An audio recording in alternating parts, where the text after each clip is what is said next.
உங்களுக்கு இந்த வீடியோ பிடிச்சிருந்ததுன்னா லைக் பண்ணுங்க, ஷேர் பண்ணுங்க, சப்ஸ்கிரைப் பண்ணுங்க, மறக்காம பக்கத்துல பெல் டச் பண்ணுங்க. வணக்கங்க.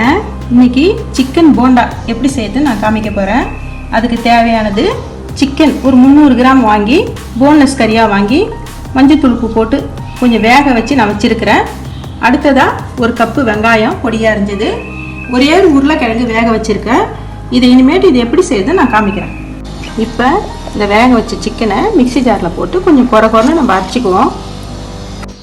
இப்போ சிக்கனை நல்லா நம்ம மிக்சியில் கொஞ்சம் குறைன்னு அரைச்சிருக்கிறோம். இது கூட மிளகு, மல்லி, சீரகத்தூள் போட்டுக்குவோம் ஒரு ஸ்பூனு. அடுத்ததாக கொஞ்சம் மஞ்சப்பொடி,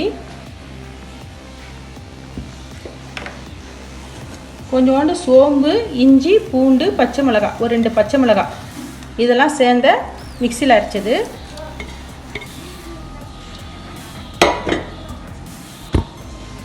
கொஞ்சம் மல்லித்தழை,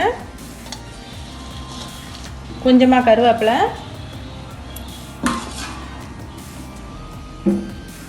ஒரு கப்பு பொடியாக அரிஞ்ச வெங்காயம்,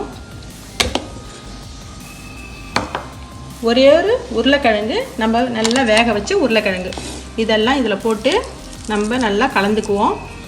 கொஞ்சம் உப்பு போட்டுக்குவோம், தேவையான அளவுக்கு உப்பு போட்டுக்குவோம்.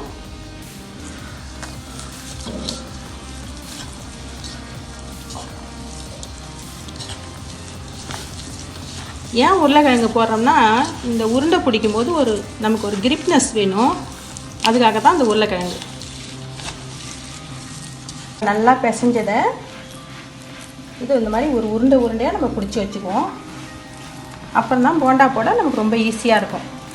சிக்கனை இந்த மாதிரி உருண்டையாக பிடிச்சி வச்சுக்கிட்டிங்கன்னா உங்களுக்கு போண்டா போட ஈஸியாக இருக்கும்.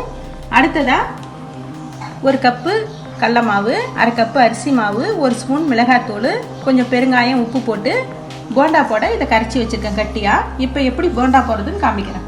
ஒரு கடாயில் எண்ணெய் ஊற்றிருக்கிறோம். எண்ணெய் காயட்டும். எண்ணெய் நல்லா காஞ்சிடுச்சு. அடுத்ததாக இந்த உருண்டை எடுத்து பஜ்ஜி மாவில் நல்லா டிப் பண்ணிக்குவோம். இப்போ இந்த எண்ணெயில் போட்டுக்கலாம்.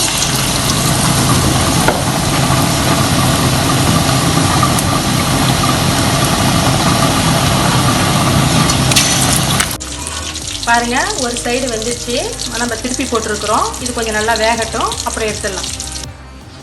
பாருங்க, சுவையான சிக்கன் போண்டா ரெடி ஆயிடுச்சு. இது ஈவினிங் ஸ்நாக்ஸாக பசங்களுக்கு நீங்கள் செய்து கொடுங்க. இதுக்கு டொமேட்டோ கெச்சப் வச்சு சாப்பிட்டிங்கன்னா நல்லாயிருக்கும். மீண்டும் சுவையான, சுலபமான, ஆரோக்கியமான சமையலோடு உங்களை நான் சந்திக்கிறேன். நன்றி, வணக்கம்.